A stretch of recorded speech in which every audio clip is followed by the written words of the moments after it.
Salut tout le monde, on accueille David Sabat et Uri Lévy, mes amis et collaborateurs dans cette aventure assez folle. On partage l'histoire d'une jeunesse idyllique à Strasbourg, nos alliés respectifs, l'armée, et enfin la question qui a hanté toutes nos tables de Shabbat. Est-ce qu'on est juif ou est-ce qu'on est français? On enchaîne avec une interprétation originale de Djangology et c'est parti.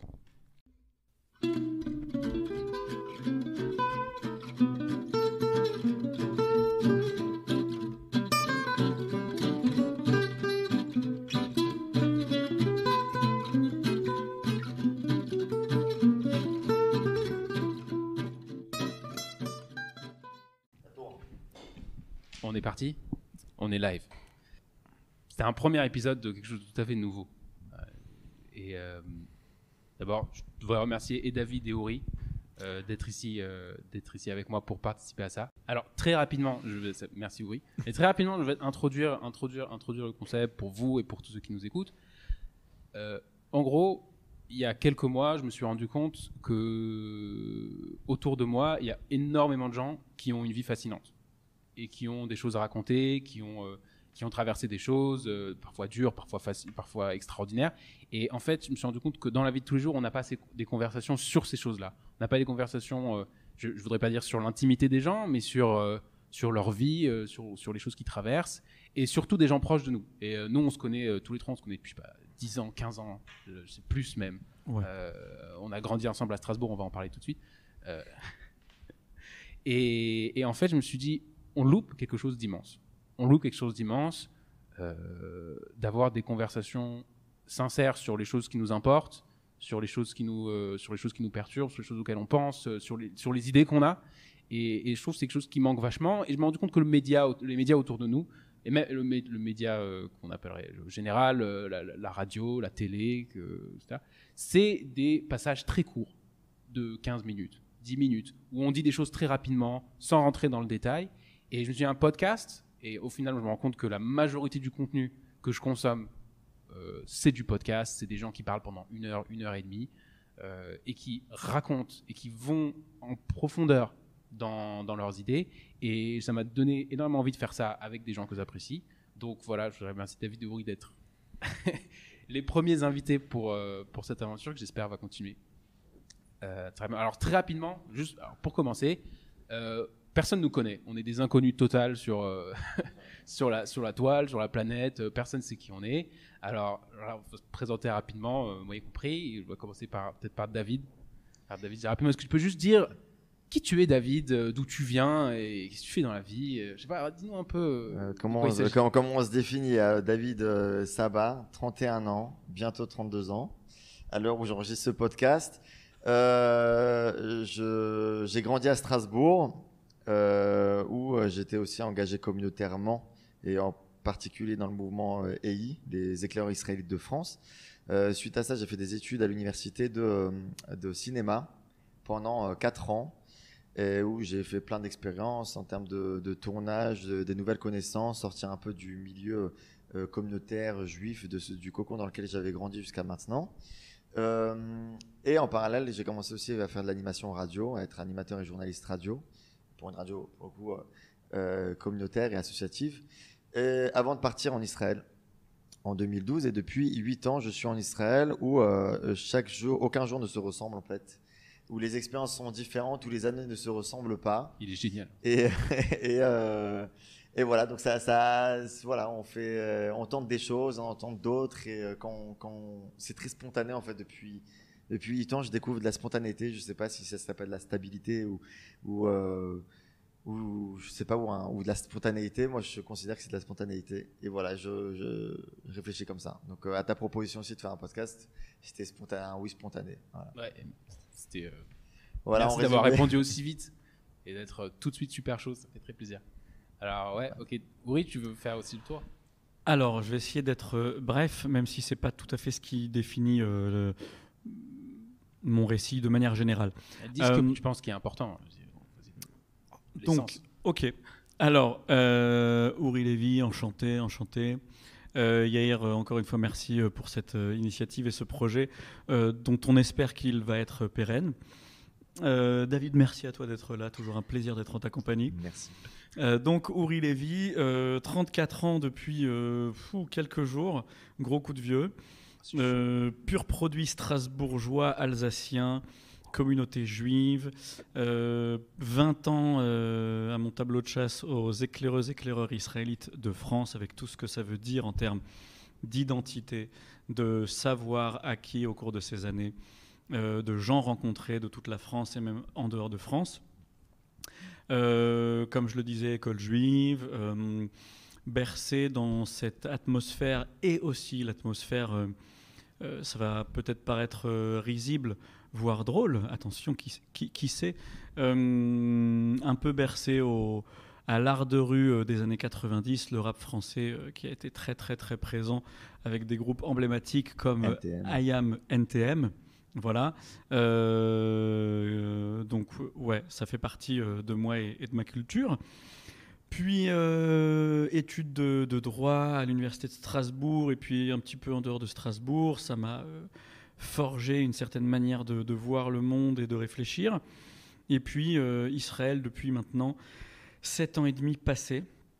Et beaucoup de découvertes, beaucoup de gens rencontrés, dont ma femme, puisque mariée depuis 1 an et demi. Et voilà. Super. Alors voilà, merci Aurélien. Alors, je vais juste faire moi-même parce que moi-même, personne ne me connaît pas plus que quoi que ça. Donc, moi, c'est Yair. Et la chose qui nous réunit ici tous les trois, en fait, c'est vraiment qu'on a grandi à Strasbourg. Et donc, j'ai aussi grandi à Strasbourg. J'ai 28 ans maintenant. J'étais au ZI comme vous. C'est là-bas qu'on a fait nos expériences tous les trois ensemble. Donc, et j'admets, c'était des périodes incroyables. C'est des choses. C'est difficile à comparer parce qu'on on a grandi nulle part ailleurs. Enfin, c'est-à-dire on n'a pas fait l'expérience de la jeunesse à Paris ou de la jeunesse à Marseille, de la jeunesse à Lyon. Mais quand même, on a l'impression que Strasbourg, c'était quelque chose de spécial. Il y a quelque chose d'exceptionnel qu'on n'arrive pas très clair à définir. Qu'est-ce que ça a été les ZI à Strasbourg? Il y a une grande fierté, Qu'est-ce que c'est encore? Il y a une grande fierté de venir de Strasbourg. Et justement, ouais. pardon, pour lequel parfois on est considéré comme snob, comme possible, ouais. de manière explicite, on nous dit vous la pétez, etc. Donc voilà, je partage. Alors, si tu veux, je saute sur le sujet. Hein. Moi, je suis pas. Ah non, mais finis ta présentation. Non, mais en gros, voilà, j'ai fait mon Aliyah. Je suis venu en Israël à 18 ans. J'ai étudié dans des yeshivot plusieurs années.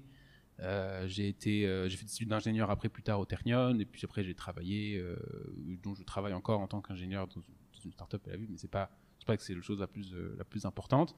La chose la plus importante dans ma vie maintenant, tout de suite, c'est que je déménage de Ramat Gan à Jérusalem dans quelques semaines.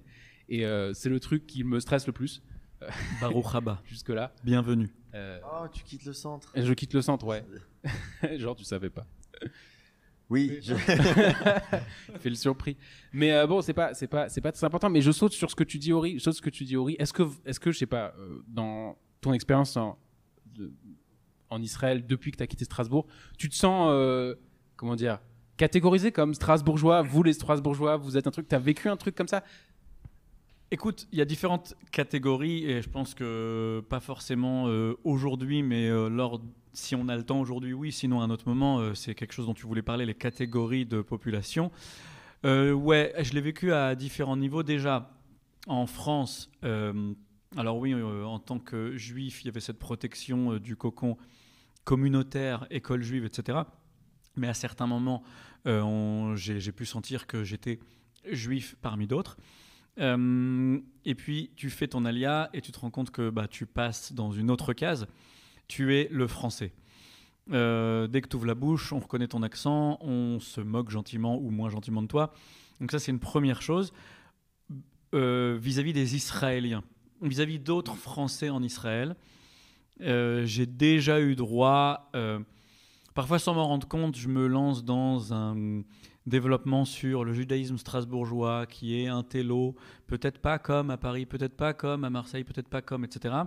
Et évidemment que ça sonne mal. Et la réaction classique, c'est mais attends, ça veut dire quoi à Strasbourg, vous êtes un télo et nous, on est quoi Et c'est très compliqué à expliquer sans vexer l'autre, clairement. C'est peut-être plus du niveau du vraiment ressenti qu'on a du mal peut-être, en tout cas moi, que j'ai du mal à vraiment exprimer sans passer pour je sais pas qui. Moi, je vais te dire, j'ai longtemps cru, et vous allez dire si vous êtes d'accord, mais j'ai longtemps cru que c'était juste une espèce de phénomène de nous, en fait. Nous, on a grandi dans un truc très protégé, très machin, etc. Mais en fait, si ça se trouve, même les Strasbourgeois, on les connaît pas.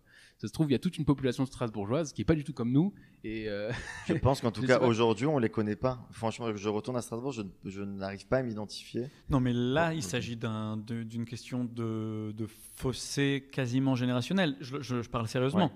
Mais vraiment, au niveau quand nous, on était à Strasbourg, ce que tu dis est très possible parce qu'on fait référence à une certaine population de la communauté des EI qu'on voyait tous les dimanches, etc. etc.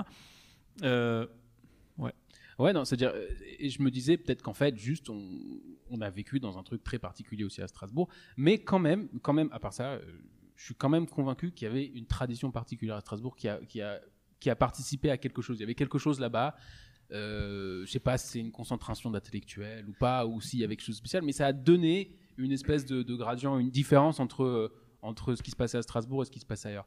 Maintenant, en tant que moi j'ai vécu ça. Moi j'ai eu des c'est pas des remarques, et je suis pas vexé par ces remarques. Je suis le premier à dire on est les Strasbourgeois, on est les trucs. Je suis très content d'être sorti de là où je suis sorti, mais j'ai eu l'impression que en face de nous, à Paris, à Strasbourg, à Marseille, on a des gens qui ont rencontré un certain nombre de Strasbourgeois et qui se sont dit ils sont bizarres quand même. Il y a quelque chose de... Ils sont attachants. Ils sont gentils. Ouais, mais tu sais quoi, il y a une réflexion, je pense qu'il y a quelque chose dont on peut être fier à Strasbourg, et c'est un truc que je n'ai pas encore retrouvé en Israël, et même dans d'autres communautés à Paris, si on doit rester juste dans le milieu juif, c'est qu'à Strasbourg, on a grandi avec toutes les cultures, que ce soit séfarade, ashkénaze. Aujourd'hui, je rencontre beaucoup de gens, des juifs francophones en Israël. J'habite dans une ville, Natania, qui est très très francophone, en général français tunisien. Et en fait, ils ont grandi dans leur cocon, dans leur communauté, où en fait, la seule culture qu'ils connaissent, c'est les Tunisiens. Les Ashkénazes, pour eux, ça reste un cliché. Non, vraiment, ils ne connaissent pas d'Ashkénazim. Et moi, je vois pas, je vous vois ou je nous vois, etc. En fait, je définis pas les amis que j'ai en fonction de, il est Ashkénaze, il est Sfarad, il est religieux, il est pas Non, religieux. mais c'est marrant parce que j'entends ce que tu dis, et moi aussi j'ai rencontré genre des séfarades. Je fais un Ashkénaze, on n'a jamais vu ça, tu vois. Mais j'arrive pas à y croire, c'est pas possible. À Paris, il y a des Ashkénazes, il y a Bafroy, il y a Mishkenot Israël, il y a un certain nombre, il y a une communauté ashkénaze à Paris, une communauté ashkénaze à Marseille. Mais j'y crois pas que ces gens, ils ont jamais rencontré un ashkénaze. Ça me fait rire. Ça veut dire quoi, rencontrer un ashkénaze? Ça veut dire que moi, j'ai pas l'impression d'avoir grandi, et tout le monde me prend déjà pour un ashkénaze. Alors je que suis c'est totalement faux. marocain avec une tradition marocaine à la maison, mais ayant grandi aux éclaireurs israélites, aux EI, à Strasbourg, avec beaucoup d'ashkénazes, donc même les gens ici, ils me disent, t'as une attitude d'ashkénaze. Je sais pas ce que c'est une attitude d'ashkénaze. Mais tu es séfarade marocain qui sait quand même faire la différence entre les manala et les meneleux. Oui, voilà. Et ça, c'est pas donné Si on à doit tous les parler en plat séfarades marocains. traditionnel. Oui. Merci Aubry pour la précision. Je vous en prie. Ouais, donc moi je pense que cette diversité qu'on a eue à Strasbourg est déjà d'être dans une région assez particulière, parce qu'il y a toute une histoire culturelle et toute une histoire. L'histoire juive en Alsace, elle est très particulière par rapport au reste de la France. Il y a déjà ça. Il y a aussi toute une communauté où il y a toutes les tendances religieuses qui sont dedans, plus Ashkenaz Sfarad, plus rajoute à ça les EI et la vie communautaire qu'il y a dedans, et la vie sociale qu'il y a, le microcosme qu'il y a. Ça donne une diversité que j'ai ni retrouvée dans d'autres communautés en France en traînant ou en parlant aux gens, ni en Israël, ou ici, en fait, si t'es pas déjà dans la catégorie de l'autre, en fait, franchement, faut y aller pour rentrer voir ce qui se passe chez l'autre, quoi. Ouais, mais c'est aussi que Strasbourg, en fait, quand ils pensent, et après je me suis rendu compte de ça plus tard, c'est Strasbourg, ça a été un centre du judaïsme pendant des centaines d'années. Pendant des centaines d'années, l'Alsace et en général la vallée du Rhin, ça a été un centre d'intellectuels juifs depuis plusieurs siècles, en fait. Et pas parler du Rav David Zinsheim, qui a été la tête du Sanhédrin de Napoléon, qui était d'origine alsacienne. En fait, il y a une grande tradition des enfants du Rhin, ça s'appelle dans la littérature juive. Les enfants du Rhin qui ont des habitudes particulières, qui ne sont pas exactement comme les autres. C'est une espèce de phénomène frontalier entre l'Allemagne et la France. Et peut-être que cette chose-là a été perpétuée d'une façon ou d'une autre. Et souvent, je rencontre Strasbourg dans des textes improbables, dans des histoires improbables de tels grands rabbins qui... quand je me dis grand rabbin, je dis pas grand rabbin, mais des Talmidei Chachamim ou des des gens exceptionnels dans l'histoire juive qui ont été à Strasbourg pendant quelques années, etc., qui sont allés voir un oncle, un truc, un cousin, etc. Je te rends compte qu'il y a toujours eu une espèce de quelque chose dont peut-être il y a vraiment quelque chose, c'est pas juste une illusion que je me fais.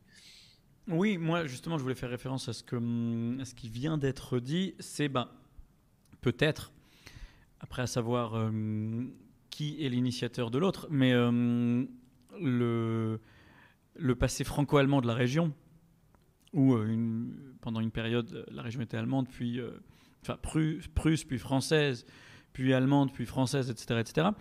Peut-être que ça a une déteinte sur des dizaines et des centaines d'années sur les populations, y compris les juifs. Cette double identité, entre guillemets. Et la double identité, on la retrouve nous-mêmes, enfin, je parle pour moi, on est entre la France et Israël.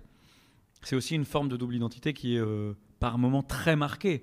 À certains moments, je vais me sentir extrêmement israélien. À d'autres moments, pas du tout. Je me sentirais plutôt extrêmement français. C'est toujours relatif par rapport au groupe ou à l'endroit ou à ce que tu fréquentes. Et aussi par rapport à l'émotion ou au jour. S'il s'agit d'une date commémorative de l'histoire de France, j'aurais envie de m'enfermer dans ma bulle française. Et s'il s'agit d'une date commémorative de l'histoire d'Israël, j'aurais aucune envie d'entendre parler de quoi que ce soit lié à la France le jour en question. C'est voilà. À savoir, tu vis vraiment une double identité, mais justement, mais on a tous quelque chose de double en fait avec ça. Mais justement, c'était un truc auquel je voulais venir, et je pense que c'est peut-être le cœur de la discussion qu'on pourrait avoir nous trois. C'est qu'est-ce qui nous a poussé, nous trois qui avons grandi dans le paradis ultime des Juifs français, à quitter le paradis, à sortir du confort absolu que c'était. Et à venir s'installer en Israël où les galères manquent pas et où les difficultés sont à tous les coins de porte. Mais voilà, c'est-à-dire, en fait, peut-être c'est une question que je vous ai jamais posée à tous les deux. Je sais pas si je vous l'ai jamais posée. C'est vrai, jamais eu l'occasion d'en débattre. Qu'est-ce qui vous a pris Écoute, moi je pense que j'étais arrivé, on est monté, je pense, Ouri et moi, on a ce point en commun qu'on est monté tard en Israël. En général, les personnes qui quittent Strasbourg le font en général à 18 ans, comme ça ils ne reçoivent pas trop. La claque est pas grosse. Voilà, ils quittent leur province. Voilà. Non, mais ça a été donc, on a quitté, on va dire, après les études quasiment, sans s'être projeté avant. Je parle aussi en ton nom, je pense pour ça, Ouri. On ne s'est pas projeté avant, ni jeune, ni pendant les études, on va vivre en Israël. À titre personnel, je pense que c'était un moment où je sentais qu'en fait, on avait fait le tour de la question. J'avais fait le tour de la question à Strasbourg, dans le sens où je m'étais installé dans une routine et je me suis dit, j'ai l'impression de plus développer ni ma pensée, ni ma vivacité d'esprit, ni mes capacités. J'ai l'impression qu'en fait, elles tournent en rond dans les engagements communautaires et je me suis dit, ça devient très réducteur. Et à 24 ans, j'ai pas vu de pays, j'ai pas connu d'autres cultures. J'ai eu quelques potes à la fac comme ça qui m'ont un peu ouvert l'esprit. Au début, on sort de l'école juive, donc c'est très très dur de s'acclimater à l'ambiance de la faculté parce qu'on se retrouve avec des non-juifs et d'un coup on sait plus trop où se positionner par rapport à ça. Oui, si on n'a pas l'habitude, ouais. Ouais, on a jamais eu l'habitude, la vérité. Non, oui, on se ment, mais pendant 18 ans, j'ai jamais vu un non, été ami avec un non-juif et parler. Donc forcément à la fac ça change et d'un coup on découvre une autre culture et c'est peut-être ça qui m'a donné aussi envie de dire, mais il y a un moment où il faut en fait sortir de chez soi, sortir de son il faut sentir une galère, quoi. Genre, je pense que moi, je me suis dit à un moment, il faut que je galère. Je suis trop dans le confort. Non, mais écoute, t'as eu un mouvement de développement personnel. Genre, il dit, je peux pas, ma vie dans ce truc est trop restreint. Je dois sortir. Il y avait un moment où je savais pas. Je me suis dit, j'ai aucun engagement. Je le suis toujours pas, mais j'étais pas marié. J'avais pas ces ans d'engagement. Mon boulot, je pouvais m'adapter. Je pouvais en retrouver ailleurs. Et c'était, pour moi, genre, je pense que c'était vraiment le moment où c'était pas un point de non-retour, mais je me suis dit j'ai envie de tester une chose ailleurs et si vraiment ça me plaît pas, je sais que je reviens parce que j'ai tous mes repères à Strasbourg. C'est marrant que tu décris ça parce que tu décris ça comme quelque chose de pas du tout idéologique en fait. Tu décris ça comme quelque chose de profondément. Tu t'es senti mal à l'aise à Strasbourg, tu te dit ça suffit, je me développe plus ici. Et en fait spontanément pour un juif qui est un peu religieux, je dis je vais essayer en Israël parce qu'en Israël ça offre plus d'opportunités. Ouais, c'est même pas par rapport à Israël, parce que vraiment, Israël, je l'ai pris juste, c'était de l'opportunisme. En fait, j'ai juste une opportunité de boulot en Israël, c'était en 2012. Alors les gens me disent, ouais, mais parce que, en fait, j'étais journaliste à l'époque. À l'époque, en mars 2012, il y avait les attentats de Toulouse et j'étais descendu à Toulouse et ça m'a forcément réveillé. Mais jamais, jamais ça m'a fait dire casse-toi de d'ici. Et les raisons antisémites, etc., on sait, honnêtement, en tout cas, pour ma part, on n'a jamais été vraiment victime d'antisémitisme à Strasbourg. Très vite fait, on peut dire qu'il y a eu 2-3 événements et tout, mais en règle générale, on est assez passé à côté, on a été assez protégé. Et donc, ça n'a jamais été vraiment une raison, une motivation, un leitmotiv qu'on entend beaucoup dans les communautés à Paris de oui, l'antisémitisme est mon voisin ici et ça. C'est une des premières choses qui m'a frappé quand j'ai rencontré des Parisiens, c'est que les Parisiens, j'avais l'impression qu'ils avaient tous expérimenté, eux, leurs proches, mais souvent eux-mêmes, des événements antisémites dans le métro. On les avait insultés, on les avait frappés, on les a coursés alors que Strasbourg était allemande pendant longtemps, donc s'il y a des gens qui... Non, mais ça veut dire je me suis dit, c'est marrant, mais les Parisiens, ils ont une vie juive, une expérience de la vie juive, d'être juif, dans la société générale, très différente de la... Non, pas la banque, attention. De quoi ? Non, t'as dit la Société Générale, je précise à nos auditeurs, non pas la banque. Nous ne sommes pas sponsorisés par la Société Générale. Placement de produit. Pardon. Non, oui. mais c'est vrai, ça. Je veux dire, c'est une impression. Et au fond, je me suis dit, ça se trouve. Alors, c'est sûr que nous, je suis pas sûr, moi non plus, j'ai pas l'impression d'avoir quitté Strasbourg pour des raisons d'antisémitisme, mais parce qu'on n'en peut plus et on nous poursuit, mais on nous persécute. C'était pas ça, quoi. Tu as utilisé le bon mot, tu as utilisé le mot développement personnel, et je pense que c'est ça. Ouais. C'est marrant. C'est marrant parce que souvent, je m'attends à une réponse idéologique. Mais ça se trouve, quand je repense, bon, peut-être j'en parlerai après, mais peut-être quand je repense à ma propre expérience de mon alias, c'était peut-être différent, mais j'aimerais bien entendre celle de bruit en fait.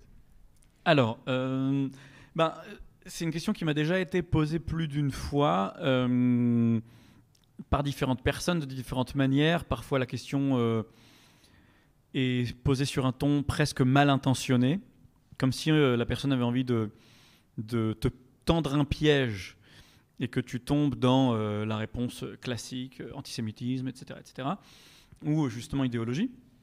Moi, je dirais que c'est un peu une combinaison de raisons, de facteurs. En gros, moi, étant petit avec ma famille, on n'a pas du tout été dans le schéma des familles qui viennent tous les étés ou tous les 2 étés à Eilat au club Baba Fraîcheur ou de manière générale en Israël, alors que on a de la famille en Israël. La première fois que j'ai découvert Israël, j'avais 5 ans, j'en ai eu des vagues souvenirs extrêmement traumatisants de plage, de vélo qui a failli me renverser. C'est les bribes de souvenirs que j'ai de mon séjour quand j'avais 5 ans. Un taxi qui roulait un peu trop vite. Peut-être. Et puis c'est tout. Et ensuite, mon autre opportunité a été avec les EI, justement. Le voyage qui s'appelait le voyage Manitou. C'était le voyage des cadres du mouvement. J'étais jeune animateur, premier été animateur, après le premier camp d'été où j'ai été animateur. Je me suis décidé une semaine avant, j'ai rejoint les copains. Et vu que c'était un taglit, comme un taglit, mais plus long, c'était 3 semaines, ils nous ont évidemment, entre guillemets, comme je le dis aujourd'hui avec du recul et du cynisme, fait de la propagande israélienne. C'est-à-dire qu'on a vu que les endroits exceptionnels. Et évidemment, quand tu vois dans un concentré de 3 semaines les plus beaux kibbutzim, le Golan, le Negev, etc., Chouk à Carmel, Chouk Machane Yehuda, que tu as des conférences de superbe qualité, que tu rencontres des scouts israéliens en Israël. Donc il y a tout un tas de raisons qui te disent waouh. Et en fait, quand je suis pas jusqu'à appeler ça de la propagande. Imagine, tu fais ça à l'inverse pour voir la France, on va pas t'amener dans le 93. Touristique, oui, identitaire. Oui, un voyage identitaire. J'emploie le mot propagande. J'en assume tout à fait le contenu. C'est stalinien. À mon niveau personnel, parce que on te met des étoiles plein les yeux et que évidemment que lors de ces séjours, on va pas te faire une promenade dans les rues les plus pauvres du sud de Tel Aviv, etc. C'est en ça que j'emploie le mot propagande. T'as envie d'en avoir pour ton argent, bon, même si c'était... Oui, non, mais aussi parce que tu comprends ça dans le contexte, on te propose de venir t'installer. Tu vois, Oui. Ce qui est peut-être pas faux. Hein. Ce qui est peut-être pas faux, c'est une proposition sous-jacente. On te dit, Ouri, tu sais, tu devrais venir en Israël. Regarde comme c'est incroyable. Alors que on te dit pas, tu devrais venir, mais tu sais, il faut prendre en compte des choses. Évidemment. C'est pas facile, etc. Mais c'est évident qu'il n'y a aucun discours clair et direct qui te dit, à la fin de ton séjour, tu peux signer ton document d'ALIA. Pas du tout. En revanche, pendant le séjour et quand je suis rentré en France, ça va paraître extrêmement cliché, mais j'assume aussi. Je suis revenu en France avec l'impression de laisser quelque chose derrière moi, et je suis revenu de ce séjour en me disant je viendrai en Israël, soit pour l'Alia, soit pour un ulpan de 6 mois, un kibbutz pendant 1 an. Je veux vivre une expérience dans ce pays parce qu'il y a trop de choses qui me rattachent à ce pays. Mon éducation juive, j'ai, comme je l'ai dit, un peu de famille, etc. etc. Et le temps se passant, je finis mes études et je commence à chercher des petits boulots à Strasbourg, etc. etc. Et je me suis dit, c'est maintenant ou jamais. Si je tente pas maintenant, ce sera peut-être à la retraite. C'est ce que je dis à tous les gens qui me demandent. Et j'ai pas envie de pas connaître la vie vraiment maintenant à mon âge en Israël. Donc il y a là, je me lance. Et je me suis lancé doublement dans le sens où, quand j'ai décidé de faire l'Alia, les programmes Massa existaient évidemment déjà. Et idéologiquement, plutôt psychologiquement, je me suis interdit de faire un programme Massa parce que ça voulait dire pour moi de laisser une porte entrouverte derrière moi au cas où ça se passait mal. Alors, juste parenthèse, les programmes Massa, ce sont des programmes d'intégration proposés soit après le bac, soit après les études, pour permettre aux gens de faire une pré-intégration comme ça. Voilà, programmes pendant lesquels la personne ne prend pas la nationalité israélienne. Ouais. Et je ne voulais pas de cette éventuelle possibilité, entre guillemets, de me planter. Pour moi, c'était vraiment très très fort cette notion. Et donc, j'ai tout de suite claqué la porte derrière moi, entre guillemets, en faisant l'ALIA, et en me disant, j'y vais à 200%, et je m'intègre, et je fais tout pour rester. C'était un peu l'idée. Donc, pour répondre à la question, pourquoi ? Bah ouais, il y avait vraiment la partie, je suis revenu de ce séjour, et je me suis dit, ce pays est extraordinaire, hyper riche culturellement, humainement, etc., etc. Et, comme David, parce qu'on se le disait à l'époque énormément, quand j'étais chroniqueur dans tes émissions à Radio Judaïque à Strasbourg. La bonne époque. La belle époque. Clairement, tous les 2 jours, on s'appelait, on se disait, on a fait le tour de Strasbourg. On voulait vraiment autre chose. Et cette autre chose s'est combinée avec ce que j'avais senti dans mes tripes en Israël. Ouais, c'est intéressant parce que, au fond, tu pourrais dire, on va chercher quelque chose de plus. Mais ça aurait pu être aux États-Unis, ça aurait pu être au Canada. Et Dieu sait qu'il y en a qui partent. Hein, il y a aussi des facilités. Je pense qu'il y a aussi la facilité de partir en Israël et les moyens qui sont mis. Taglit, c'est subventionné. Je ne pense pas qu'il y ait des programmes autant subventionnés aux États-Unis. Le rapprochement identitaire juif, etc. On va dire, on a l'impression de changer d'air et en même temps d'aller dans un endroit qui nous est quand même familier à plusieurs niveaux. Je pense que ça fait plus peur. Je me souviens moi, à 18 ans, moi je suis parti à 18 ans, j'ai ressenti cette chose-là. J'ai ressenti ce truc de me dire cet endroit est trop petit pour moi. C'est un peu narcissique peut-être, mais en fait, j'ai une réflexion professionnelle en fait. Je me suis dit, à 18 ans, je vais devoir faire mes études. Qu'est-ce que je vais faire ? Moi, j'ai grandi dans une famille assez religieuse et je me voyais tout le reste de ma vie religieux, etc. et pratiquant. Du coup, je me dis, qu'est-ce que je peux faire en restant religieux sans qu'on m'embête trop ? Et ben, t'as 5 options, quoi. Enfin, 5 options, peut-être même j'exagère. Tu peux être médecin, tu peux être avocat, tu peux être prof à l'école juive de maths, et 2-3 autres trucs, etc. Alors, je sais qu'il y en a des comptables, enfin bref, les professions libérales et un certain nombre d'autres arrangements. Alors, il y en a qui font d'autres choses, c'est sûr qu'il y a des gens qui s'arrangent, mais le feedback, on va dire, que j'avais des gens qui essaient ce genre de choses, c'est que c'était pour eux une galère monstre. Ils devaient travailler le samedi, ils devaient travailler le Shabbat, les fêtes. À chaque fois, j'ai l'impression que le juif religieux en France, en général, il est en permanence dans la galère de s'arranger avec le système pour essayer de pas se faire avoir. Et moi, je me suis dit, j'ai envie de choisir ma vie. Je pars, tu vois. Faut que je m'en aille. J'ai envie d'avoir une possibilité de construire quelque chose que j'ai vraiment envie de construire et pas un truc par défaut qu'on me donne parce que je dois choisir ou c'est ça ou c'est ma religion. Enfin, c'était un peu ça. Après, c'est marrant parce que je suis étonné d'entendre de vous deux que le côté idéologique, en fait, il passe à la trappe, il arrive par en dessous par ce que vous appelez l'attachement identitaire, en fait. C'est-à-dire que vous dites, il y avait l'attachement identitaire, vous le dites tous les deux, si j'ai bien compris, il y avait l'attachement identitaire à Israël. On a voulu sortir de la petitesse strasbourgeoise et française en général. Et qu'est-ce qui a été le truc vers lequel on est allé? On s'est pas dit on va faire le self-made man et l'American Dream à New York et faire des tonnes de flouze. On s'est dit, on a un autre attachement. Qu'est-ce qui se passe là-bas? Bah, t'as raison, parce que c'est pas. Je pense que moi, en tout cas, je sais, pour être très honnête, parce que aujourd'hui, je suis beaucoup plus idéologique qu'avant. Moins à cette période-là en ce moment, mais c'est-à-dire, j'ai commencé vraiment. Je suis venu parce que j'avais une opportunité de travail. On m'a promis un travail dans mon domaine qui était l'audiovisuel et dans une chaîne de télé francophone en Israël, avec un salaire à la clé derrière qui était très bon, avec un appartement qui m'a été gentiment prêté par mon oncle et ma tante qui étaient en France, et donc ils ont un grand appartement au bord de la mer et tout. Donc j'ai des frères et sœurs ici. À l'époque, j'avais 2 sœurs déjà ici, des oncles et tantes.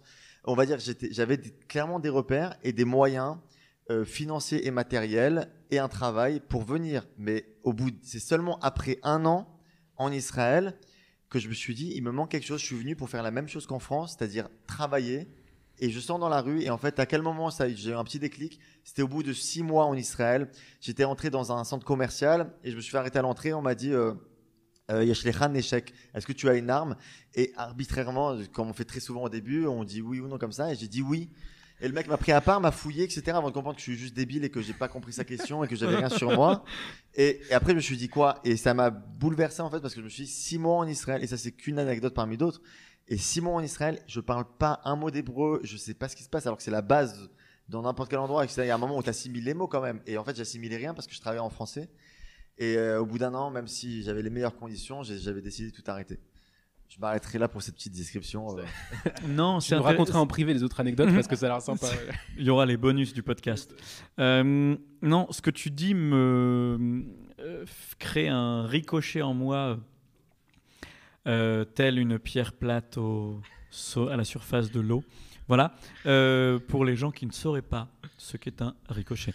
Alors, par rapport à ce que tu dis, c'est intéressant et peut-être qu'on risque de revenir à ce recul, à ce rationnel strasbourgeois qu'on va trouver jusque dans l'étude de nos textes. On nous dit vous êtes quasiment scientifique quand vous étudiez un texte, mettez-y un peu de spiritualité. Le parallèle que je peux faire, c'est que moi, quand je suis arrivé en Israël, le programme de mes premiers mois était clair, même si ce n'était pas forcément suffisant et suffisamment solide pour préparer une alia, mais peu importe.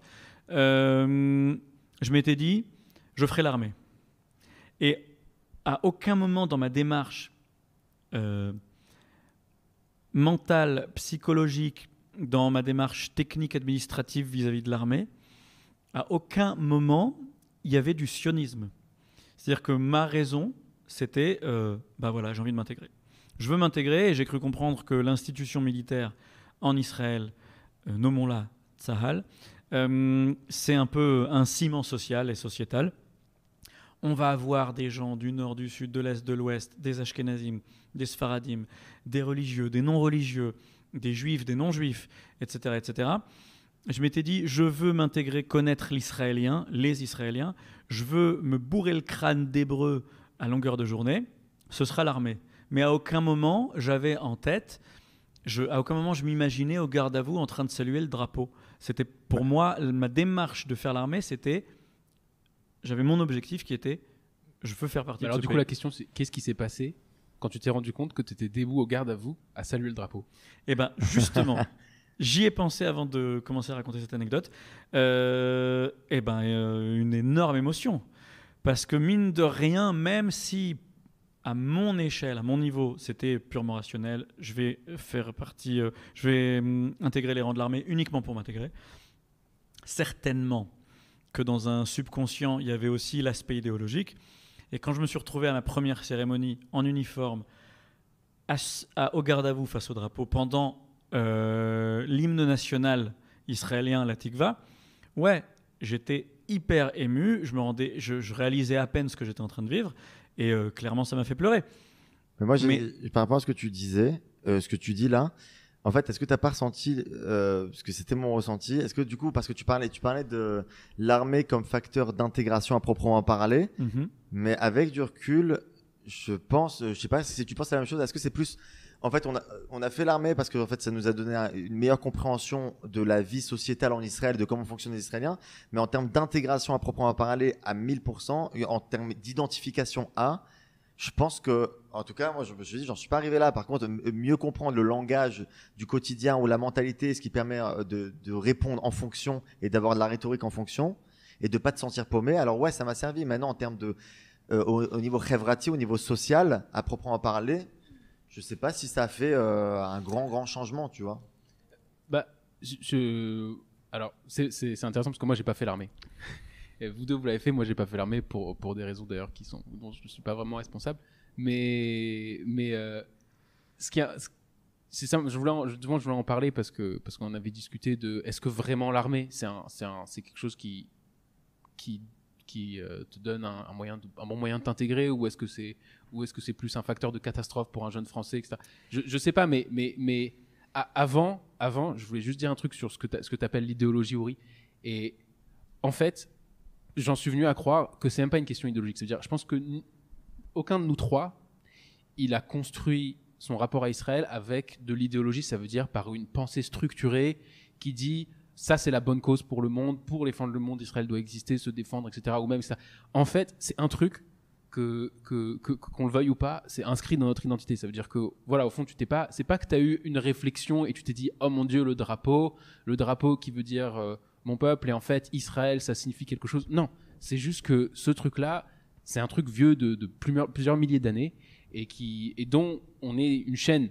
On est un maillon d'une chaîne, on est un maillon dans cette chaîne-là, et on s'est rendu compte, et moi c'est ça qui m'a en fait le plus frappé en regardant en arrière ma vie à Strasbourg, c'est qu'on se rend compte hyper tardivement, moi je me suis rendu compte à 19 ans en arrivant à la Yeshiva, qu'il y avait un truc comme ça, et que c'était sérieux et que ça existait, qui s'appelait le peuple d'Israël, et qui vivait en Israël. Avant, je pensais qu'on était une bande de tarés, qui avait des règles vraiment hors du commun, et on faisait un truc, et on pensait que c'était vrai, et on pensait que tout ça c'était très clair, mais qu'au fond, mais en fait, tu découvres qu'il y a une collectivité. Quand tu arrives en Israël, moi j'ai découvert la collectivité. Avant, pour moi, on était je sais pas, c'est un agglomérat d'individus si on veut.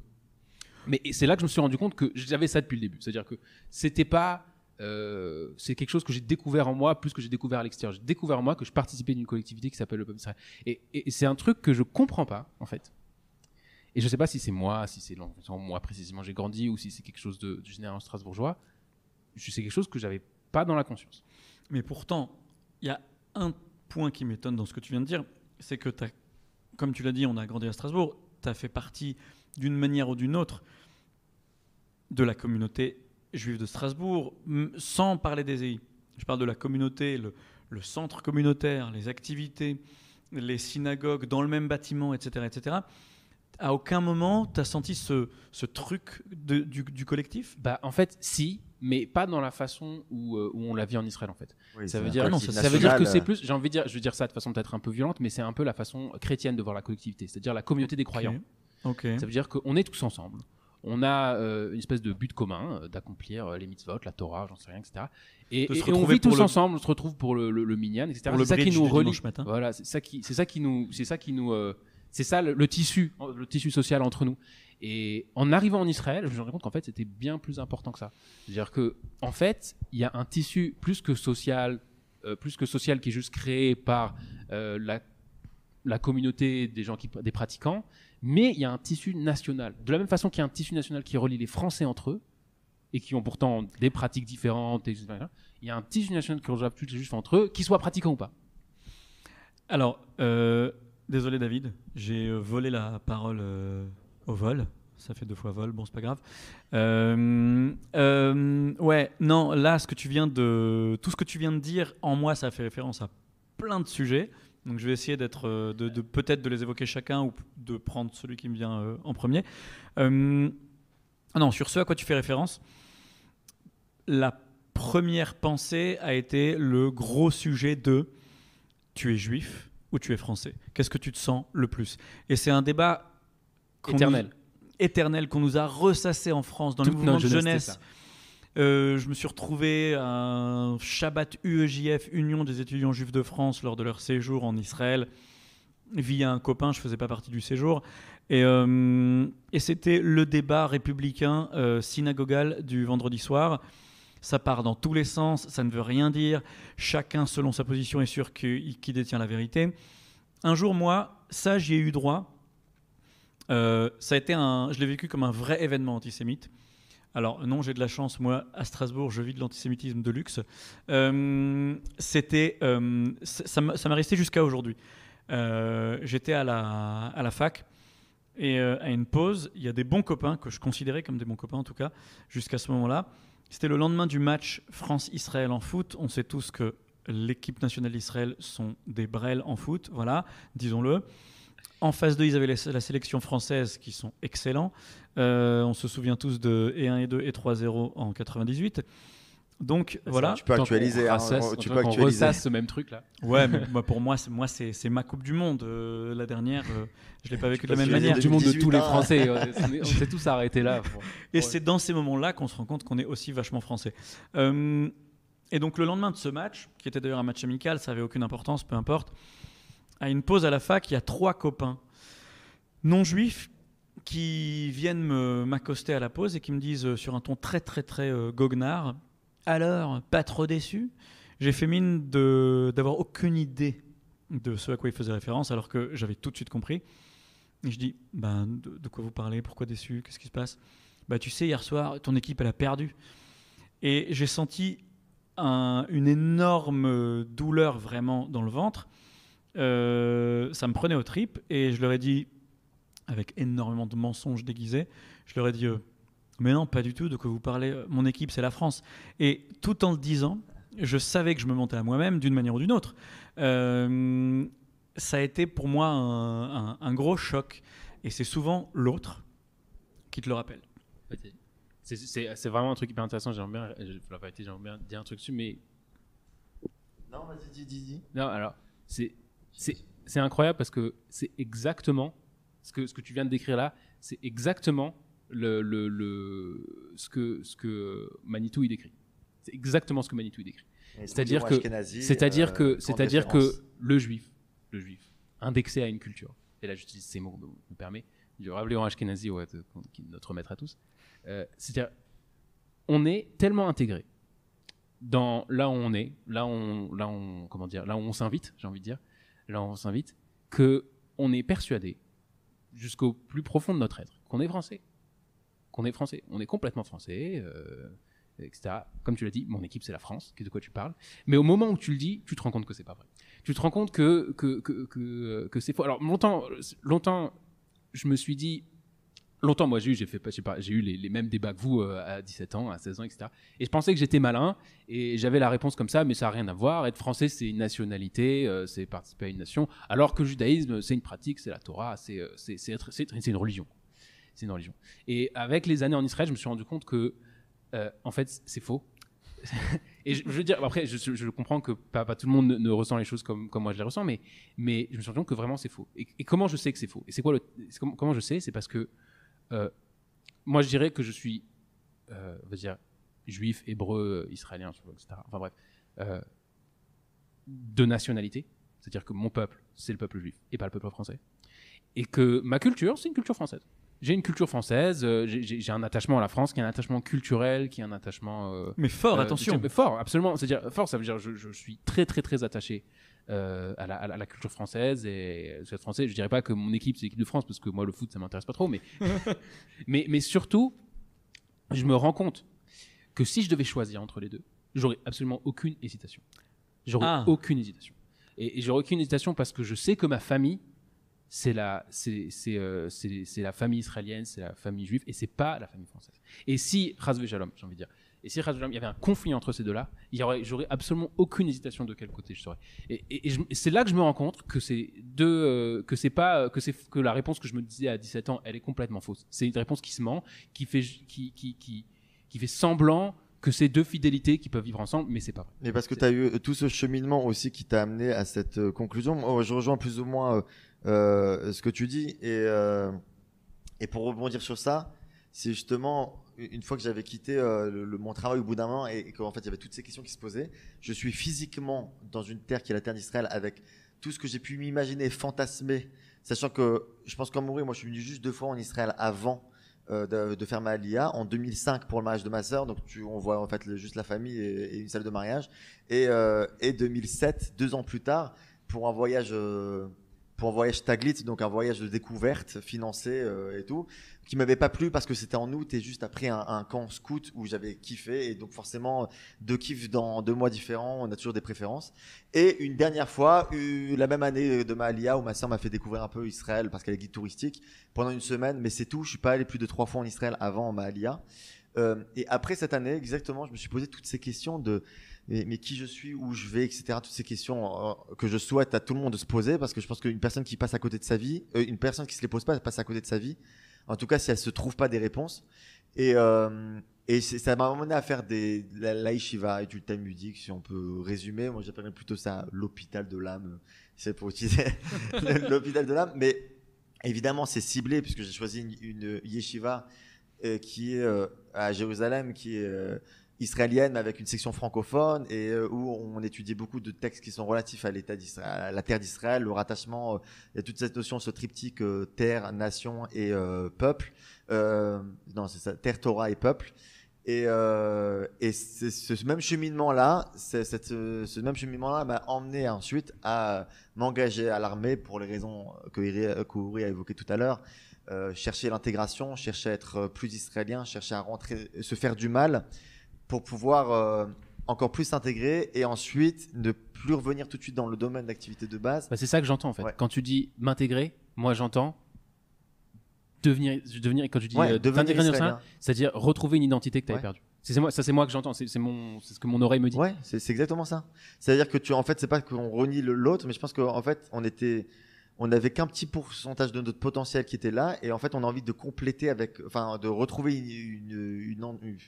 je sais pas, on devait retrouver comme un nombre entier, comme si on était fractionné et qu'on voulait retrouver un nombre entier. Oui, je comprends parce que c'est ce qui ça a été mon ressenti aussi, c'est que c'est de retrouver ça, et quand bien même il y a des choses en France qui sont bien mieux que ce qui se passe ici sur pas mal de plans et sur pas mal de choses. La sécu, les croissants frais. Pour pas citer, par exemple, tu vois, c'est quand même en France, je me sentirais à moitié. Alors, ce que tu dis là, est-ce que je peux d'abord rebondir sur ce que David disait tout à l'heure? Fais ce que tu veux, frère.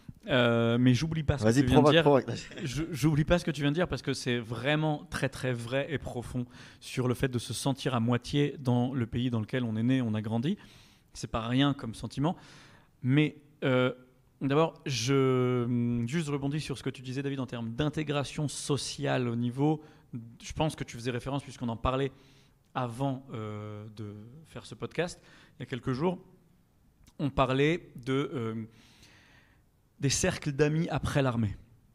Alors c'est très vrai, je ne vais pas me mentir. Déjà, mes potes de l'armée, je ne les vois plus. Il se trouve que j'ai fait l'armée tard, que j'étais plus âgé que tout le monde. Et ça jouait évidemment. J'ai fait 1 an et demi et pas 3 ans. Donc quand moi j'ai fini mon service, David pareil, les autres ont continué. Du coup, 1 an et demi plus tard, ils finissaient seulement leur service. Moi j'étais déjà dans ma vie active. Donc tout ça a fait que... et oui, la majorité de mes cercles sont francophones et parfois je le regrette très honnêtement. Et j'ai cherché... Pourquoi tu regretterais d'abord? Pardon. Parce que je trouve qu'il y a des aspects chez les Israéliens qu'on ne retrouve pas chez les Français. Sans faire de généralité, il y a de tout chez les Israéliens, il y a de tout chez les Français. Mais par exemple, j'ai comme si je me disais que j'avais loupé quelque chose. Je suis arrivé après mes études à 26 ans passés. Je me suis engagé à l'armée à 27 ans. J'ai tenu à être avec des Israéliens et j'ai eu la chance pendant tout mon service d'être le seul francophone de toute ma base, ce qui m'a permis d'intégrer autant de choses rapidement. Et là, du coup, je finis l'armée et comme si la parenthèse Tsahal se refermait et que je me retrouvais avec, entre guillemets, que les gens d'avant. C'est pas uniquement vrai, mais c'est un peu vrai. Et j'ai tenu à être en colocation après l'armée avec des Israéliens, dans quasiment toutes mes colocations. Et c'est exceptionnel parce qu'on poursuit. L'armée, c'est une chose, c'est un certain vocabulaire, c'est un certain quotidien. Ensuite, de se retrouver en colocation dans la vie civile normale de tous les jours, on découvre un petit peu de l'israélité au quotidien, vivre ensemble, les factures, connaître les bars branchés du coin, etc., etc., etc. La vie normale. Et pour moi, c'était hyper important. Ça m'a permis de parfaire mon intégration de l'armée. J'ai continué à apprendre plein de choses. Je suis encore en contact avec ces colocataires jusqu'à aujourd'hui. Et voilà. Mais oui, la majorité de mes cercles, je pense comme vous peut-être, sont francophones. Et j'aimerais, parfois, je me fais des petites piqûres de rappel où j'essaye de rencontrer des Israéliens pure souche. Ouais, je sais pas. Au fond, je comprends ce que tu dis. Et c'est honorable de ta part parce que franchement, je trouve que c'est pas facile. Je trouve que c'est pas facile. Et même moi, qui a été dans des environnements israéliens pendant plusieurs années, à la fac, moi j'ai fait mes études ici, la yeshiva et tout. C'est des choses, j'ai évolué dans des milieux israéliens, je me suis fait des bons copains. Mais je trouve que c'est vraiment pas facile. Je trouve que c'est vraiment pas facile de s'intégrer. Au fond, on a une culture qui est très différente et c'est pas simple. Et aujourd'hui, 18 ans, tu grandis dans un même endroit, c'est très dur de s'adapter en quelques années. Voilà, je dis moi aujourd'hui aussi, mais ma majorité de mes cercles sont français. Mais quelque part, j'essaye de pas forcer. Je me dis, nos enfants, ils seront israéliens. Nous, on est la génération, on a la génération transfert. Et alors justement, non, mais sur ça, je sais que je suis très paradoxal. C'est que pas à l'inverse, mais t'as peur que tes enfants soient israéliens, qu'ils soient que israéliens. Et je parle très sérieusement. Tu les enverras en France aux EI. Alors voilà, évidemment qu'il y a ce projet, Inch'Allah, mais ça veut dire que je sais que ça demande, en tant que parent, aux parents qu'on connaît autour de nous, je sais que ça demande une discipline extrêmement difficile dans les quatre murs de la maison. C'est-à-dire que à la maison, on est français, on parle français, on va reprendre son enfant qui va faire des moitiés de phrases en hébreu, des moitiés de phrases en français, et à l'extérieur, l'envie que ce soit la société israélienne, l'école israélienne, les activités israéliennes, etc., etc., etc. J'ai en moi depuis, peut-être que ça s'est débloqué, qu'il y a eu ce déclic le jour de mon alia. J'ai comme ce souhait de vivre à fond les deux. Ouais, mais je pense que tu pourras jamais forcer un enfant, par exemple, à être, parce que des fois, on a envie qu'ils connaissent les mêmes choses que toi. De toute façon, de facto, il va grandir dans une nouvelle société avec un nouveau caractère, des fois, il va en décalage complètement avec nous. Et moi, je pense qu'on est certes une génération de transfert, mais je pense qu'entre guillemets, on n'est pas comme les 40 cinquantenaires qui viennent aujourd'hui avec une grande carrière en France déjà, qui arrivent à 50 ans. Je pense qu'on a aussi une génération qui avons, nous, les trentenaires, 25, 35, on a une grande capacité encore à s'intégrer et à pas attendre que nos enfants rattrapent le coup et qu'on se fasse amis avec les parents de nos enfants. Oui, les cinquantenaires qui viennent, leurs petits-enfants sont israéliens. Leurs enfants, ils sont déjà français. Et je comprends, il y a toute cette notion en Israël de génération sacrifiée, les gens qui sont venus en Israël, qui n'ont rien demandé, mais juste parce que leurs enfants sont là et que du coup, ils ont suivi et que du coup, eux, ils n'arriveront jamais à s'intégrer parce que déjà, il n'y a plus les mêmes énergies, les mêmes forces, la même envie. Et il y a beaucoup de nostalgie. L'envie d'avoir envie. Merci pour cette pause musicale, Uri. Mais oui, et je pense que nous, justement, en faisant... Toi, tu as fait tes études en Israël, Yair. On a essayé de faire l'armée, la yeshiva, des expériences à droite à gauche, des programmes qui nous rattachent plus ou moins aux Israéliens. Je pense qu'on a... moi, c'est toujours la frustration que j'ai aujourd'hui. Je me suis dit, est-ce que à la fin de la journée, à chaque fois, je me dis... Est-ce que j'ai parlé trop français, trop hébreu? Est-ce que j'ai lu toute l'information? Est-ce que j'ai parlé à des Israéliens? C'est très frustrant, ce sentiment des fois de ne pas avoir accompli ça, entre guillemets, dans une journée. En fait, je comprends tout à fait. Et moi, j'ai eu un autre déclic au niveau de la compréhension. Parce que c'est une chose de comprendre ce qu'on veut bien nous dire dans des échanges formels ou moins formels. Et c'est autre chose que de capter et de rire aux blagues des Israéliens. Et là où j'ai pris un plaisir immense, c'est quand j'ai découvert le stand-up israélien. il y a quelques années. Hyper marrant. C'est Et hyper que marrant. déjà, c'est hyper drôle. Ils ont une autodérision sur leur société qui est génialissime. Et quand tu te rends compte que tu ris en même temps que les autres, aux vannes, que tu as compris les références, parce que tu l'as vécu dans des moments toi-même de ton quotidien, que ce soit l'armée ou autre, s'il y a une double satisfaction, la satisfaction du rire, de passer un bon moment, et la satisfaction de te dire « Waouh, je commence à piger les codes ». Oui, mais non, mais la culture israélienne, c'est incroyable. La culture israélienne, c'est incroyable. Il y a des choses. La musique israélienne, c'est incroyable. Vous savez, comme moi mon truc, c'est la musique, mais. Oui, on l'a pas assez dit, ça. Non, mais on a le temps, d'autres podcasts. La musique israélienne est incroyable. Elle est innovative. Il y a des choses nouvelles que tu n'as jamais entendues nulle part, des choses qui viennent de partout. Et c'est logique parce que les Juifs viennent de partout. Et. Ils sont partout. Mais l'humour aussi, c'est incroyable. Des émissions, des trucs, des stand-upistes qui sont hilarants. Enfin, moi, j'adore. Il y a même une culture israélienne moi, j'adore les gens qui parlent très très bien l'hébreu, et qui ont le resh roulé et des trucs. Ça, c'est génial. Enfin, il y a des choses auxquelles je suis déjà très attaché. Mais je voulais rebondir sur ce que tu disais, David, parce que il y a des choses que je me suis dit avant de partir, c'est-à-dire à 17, 18 ans, c'est que je me suis dit, projette-toi. Qui sait, combien de générations encore vont rester à Strasbourg? Et je me suis dit, si je pars pas, mes enfants ils partiront. Si mes enfants ils ne partent pas, mes petits-enfants ils partiront. Et je me suis dit, dans la situation dans laquelle on vit, où l'État d'Israël existe, et je ne dis pas ça pour dire qu'un jour, la 5e guerre mondiale va exploser et qu'il y aura le Hitler espagnol, français, marocain. Je ne dis pas ça, tu vois. Je dis un pas personnage hybride. C'est possible que... Malheureusement, j'ai envie de dire ça comme ça, c'est ce que je crains qu'il puisse arriver, parce qu'en fait, quand tu regardes l'histoire, c'est toujours ce genre de choses qui sont arrivées. Mais au fond, j'en sais rien du tout, je ne connais pas le futur, mais ce que je me dis, c'est que l'État d'Israël fait que les Juifs s'en vont. Les Juifs s'en vont. Ah, s'en vont. Les Juifs s'en vont. Et qu'au fond, si c'est pas moi qui fais le pas, alors en fait, je délègue ça. Ouais, je te rejoins sur ce point-là, c'est vrai. C'est oui, ce sentiment en fait que tu anticipes un peu ce qu'il va y avoir, parce que tu sens qu'en fait, soit ça stagne, ou en tout cas, ma sœur a une expression d'ailleurs très drôle quand on revient à Strasbourg. C'est que ça va pas changer, c'est la même chose. C'est un film sur pause. C'est pareil. C'est un film sur pause et t'as mis play. Toi, t'as l'impression d'avoir, même si t'as passé 2-3 mois en Israël avant de retourner en France en vacances, t'as l'impression d'avoir vécu 1000 choses et d'un coup tu retournes, les rues sont les mêmes, les gens sont les mêmes, les gens marchent sur les mêmes pavés. Ils sont à la même place à la synagogue. Tac, tac, tac. Oui, il y a même des toiles d'araignée tellement qu'ils n'ont pas bougé. Donc il y a quelque chose. Non, je tire le trait. Je vous trouve un peu dur. Non, mais on a l'impression d'avoir été stagné et que non seulement c'est sur pause, mais ça va même ça va pas en se développant. Je veux pas dire ça comme ça parce que je veux pas.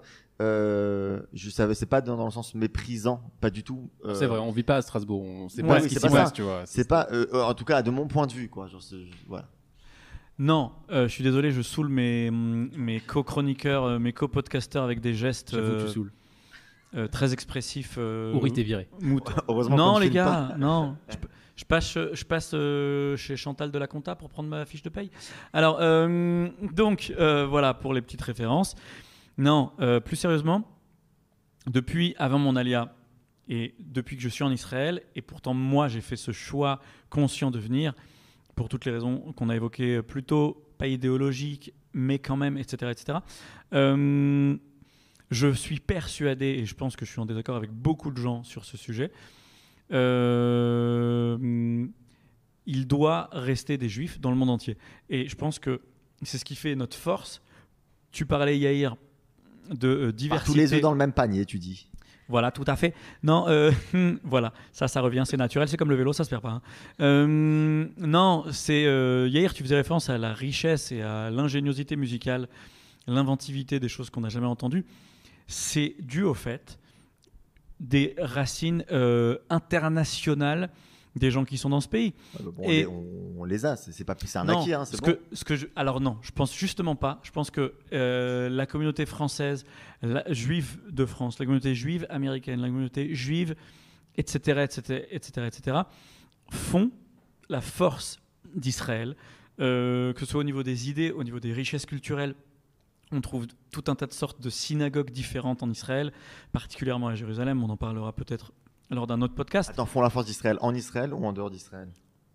font la force du peuple juif et d'Israël lorsqu'il décide de se rendre en Israël. Mais je suis persuadé que la présence juive doit rester autant que faire se peut dans le monde entier. D'ailleurs, l'agence juive, je ne suis pas dans leur petit papier ni rien, mais j'ai cru comprendre à un moment qu'il y avait un département de l'agence juive qui œuvrait au soutien et au renforcement des communautés juives de diaspora. Et parce que pour moi, ça tombe sous le sens. On doit continuer. Je dirais même que ça fait partie d'une des définitions du peuple juif, c'est qu'on est un peu de tout. Je ne sais pas si je serais d'accord avec ça.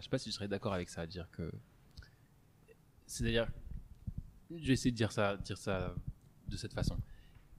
Je suis d'accord avec toi qu'il y a une certaine force et qu'il y a quelque chose de positif qui vient de cette diversité et que tu trouveras dans des textes cachés auxquels on ne dit pas que l'exil, c'est pour ça qu'il a été là. C'est parce qu'on est allé chercher quelque chose dans le monde entier. Et maintenant, mais à un moment, il faut reconverger. À un moment, il y a une reconvergence qui se passe. Il y a un moment où ce que les Juifs sont allés chercher en France, on le ramène quelque part. Ce que les Juifs sont allés chercher en Espagne, le ramène quelque part, au Maroc, etc.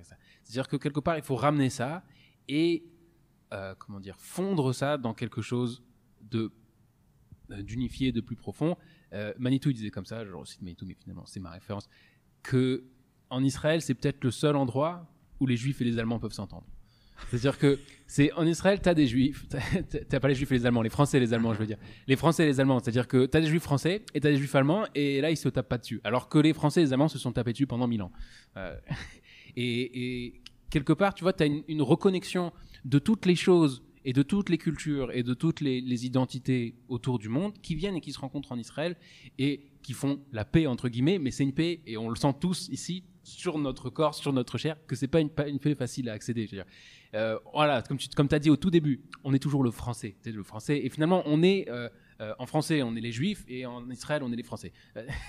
Ouais, tout à fait. Mais c'est exactement ça, ce qui se passe. Et c'est pareil, pas juste les Français, hein, c'est vrai pour les Russes, c'est vrai pour les Américains, c'est vrai pour toutes les identités diasporiques, j'ai envie de dire.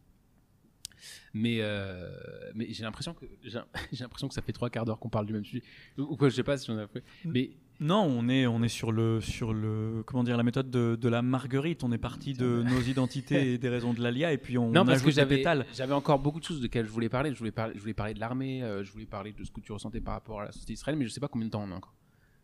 5-10 minutes. Alors c'est pas 5-10 minutes. Alors 5 minutes. Je voulais juste. Disons qu'on fait on lance la prochaine émission. Je lancer le truc.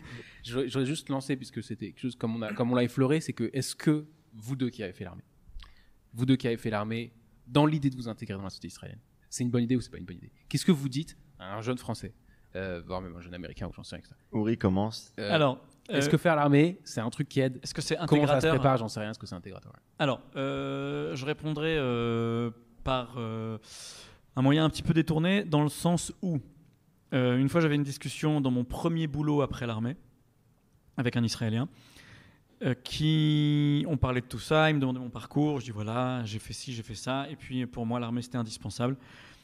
Il n'y avait même pas de question sur ça. Et le gars me dit, il avait fait l'armée lui-même, un jeune un peu comme moi, pas loin de 30 ans je dirais, et il me dit, il s'esclaffe en me disant, c'est quand même vachement triste de voir une institution armée qui participe à des guerres dans lesquelles il y a des morts, comme le principe de l'armée, comme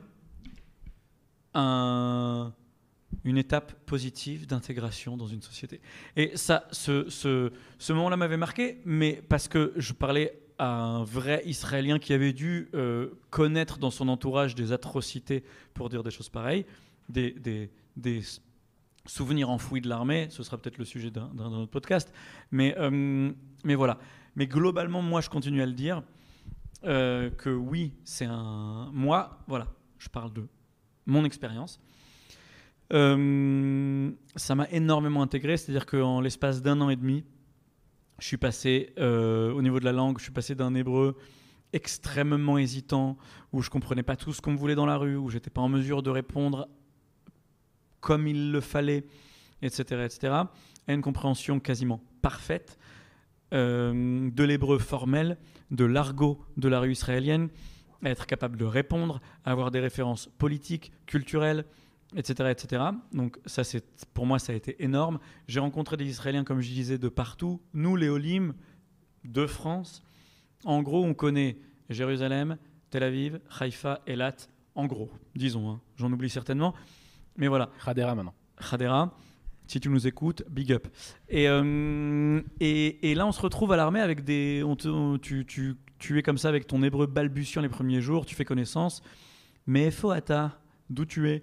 Et là, il te sort un nom d'un village perdu au milieu du Negev ou perdu dans le Golan. Tu dis, ah ouais, ça existe. Et donc, se rendre compte que Israël, c'est aussi tout ça, c'est hyper cool. Donc, moi, j'ai vu ça et j'ai vu autre chose que je voulais dire déjà avant dans l'émission. C'est que j'ai eu comme une crainte en demi-teinte avant de faire l'Aléa. Pour moi, Israël, c'était... Peut-être que vous allez me comprendre. Pour moi, Israël, c'était les Juifs. C'est-à-dire, pour moi, Israël, ça allait avoir, avant que je décide vraiment de faire mon Aléa et de me dire, je me lance, ça allait avoir le goût, ça va peut-être vous faire rire, le goût des rayons de l'épicerie cachère du quartier juif. Dans le sens, pour moi, Israël, ça va être uniquement que juif comme je le connais et comme je l'ai vu. Et en fait, tu arrives, et entre autres par l'armée et par d'autres canaux, et ben, comme tu l'as dit, Yair, comme tu l'as dit David, c'est hyper riche, il y a des gens de partout, il y a des réflexions auxquelles tu n'aurais jamais pensé, etc., etc. Donc l'armée, ça m'a permis vraiment... Si le niveau intellectuel est extrêmement élevé en Israël. Oui. Et l'armée m'a permis de voir tout ça, et clairement, ouais, je le répète, ça m'a permis de m'intégrer.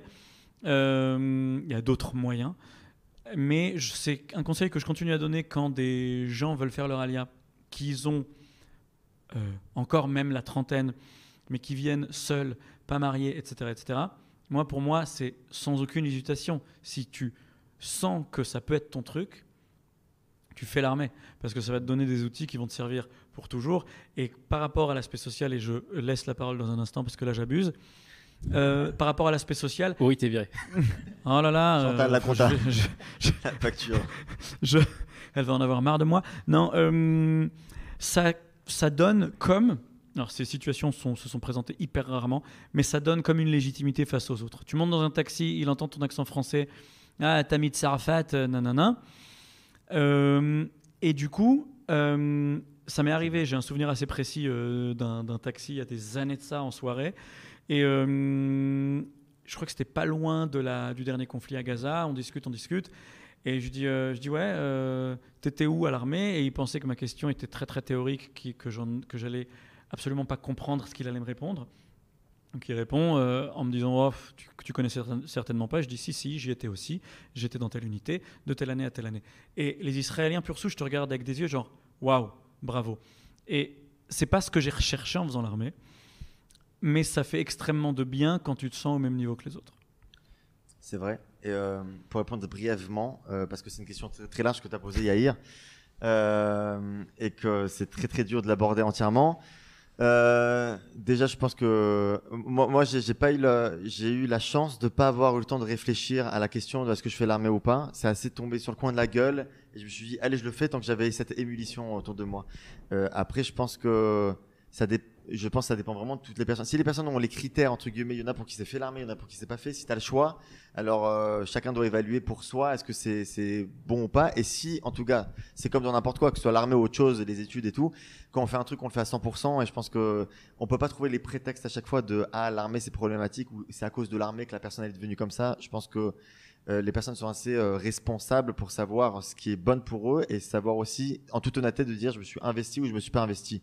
Il y en a plein qui sont sortis pour avoir accompagné des jeunes après, qui sont sortis dans l'armée, genre qui s'identifient à rien, etc. Je fais, tu t'es pas assez, t'as fait tout pour fuir l'armée et de trouver toutes les combines de jeunes francophones pour fuir l'armée et pour sortir de l'armée.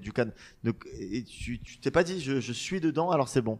Tu m'expliquais ce phénomène, David, par le phénomène de la photo en uniforme Instagram. Ouais, il y a ce phénomène-là de vouloir faire, entre guillemets, faire comme tout le monde, sauf que quand c'est, entre guillemets... Le beau royal. Ouais, mais sauf que l'armée a une qualité, c'est qu'elle te montre en fait que il y a beaucoup de tsanois à l'armée, de pudeur à l'armée, en fait tu fais les choses dans l'ombre et personne va t'applaudir parce que tu as fait... C'est le Mossad, ça. Ouais.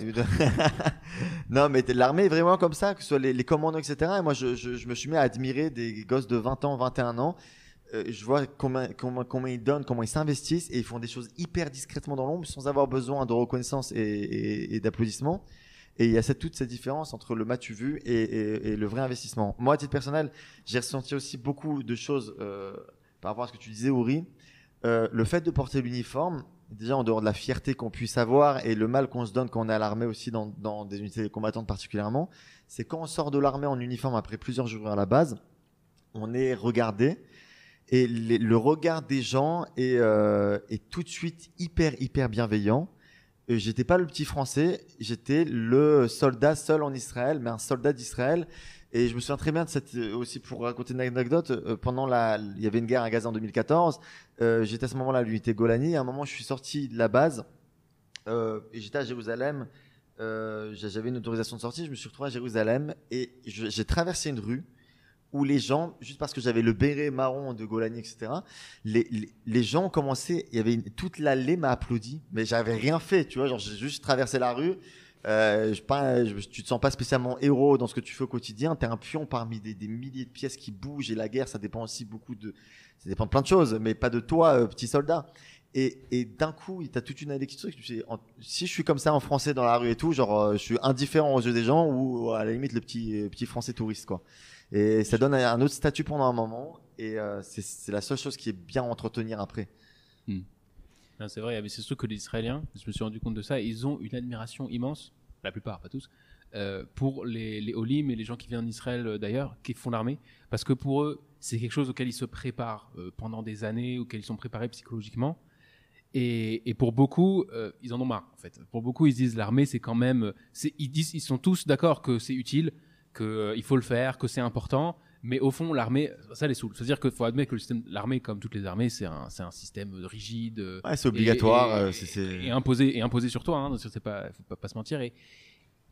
Et pour eux, quand quelqu'un se dit, cette personne qui a fait son alia, qui aurait pu attendre 4-5 ans, ou se marier, avoir des enfants et s'en sortir assez facilement, eh ben, sa motivation à participer à l'effort commun, à dépasser son inconfort de se retrouver dans un système. Je pense à vous deux, vous avez fait l'armée, vous avez 5-6 ans de plus que tout le monde là-bas. Et vous avez des mecs de 20 ans qui vous crient dessus et qui vous disent tiens-toi droit, machin, monte-moi ton arbre, alors que toi t'as 24 ans et lui en a 19. Et tu te dis mais qu'est-ce que t'as. J'étais puni parce que je me suis gratté le nez à un moment. C'est tout. Et alors qu'il fallait pas. Alors on te prend pour un gros gosse et tout, et malgré tout, et pour les Israéliens, ils se disent mais un gars comme ça, il est venu et il a fait ça malgré tout. Pour eux, ça suscite une grande admiration. Et jusqu'au point où, je ne sais pas si ça t'est arrivé, David, moi j'ai eu droit à cette surprise.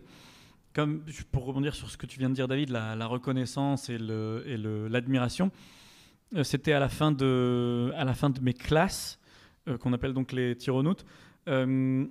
Après la marche du béret, on en parlera peut-être lors d'une prochaine émission, mais c'est pas ça qui est important. Arrête de tout rejeter à la prochaine émission. Mais... Non, mais parce qu'il y en aura d'autres, On te réinvitera, Ouri. T'es pas viré en fait. Je devrais pas se prendre ma fiche de paye. Et donc ouais, et on finit la marche et la cérémonie avec les familles, etc., etc. Moi, j'allais me retrouver tout seul, étant comme David à l'époque, Khayal Boded, soldat seul, sans mes parents dans le pays. Je me fais convoquer la veille de la cérémonie officielle au soir par le général en chef de la base. Bon, j'arrive et ça s'est transformé très rapidement en discussion très très informelle, extrêmement agréable. Il m'a dit voilà, j'ai entendu parler de toi il y a plus ou moins 4 mois lors de tes premiers jours à la base. J'ai eu envie de te rencontrer depuis le début, mais mon emploi du temps m'en a empêché. Info ou intox, je ne sais pas. Et donc, il a tenu à entendre mon histoire. voilà, t'as tel âge, t'es arrivé quand, pourquoi l'armée, etc., etc. Et mes difficultés à l'époque avec mes parents, qui entendront ce podcast, parce qu'ils considéraient que c'est pas ton armée, c'est pas ton pays. Ça revient à un sujet très profond et très intéressant.